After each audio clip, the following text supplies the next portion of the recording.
Hey Andy, down here at the Old Mine Cafe, or Old Mine, the bar, their water heater went out.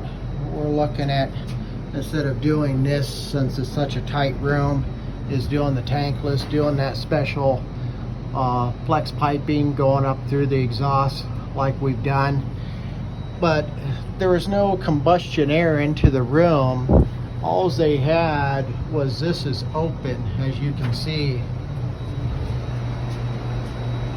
I'm assuming somebody prior to you guys approved having that open for combustion air, since this is all brick, and I think they were afraid to, drill a hole into that room for the water heater.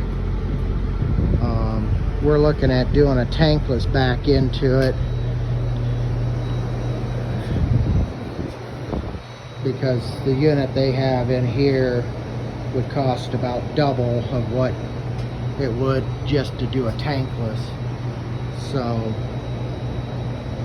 anyway, just need your approval.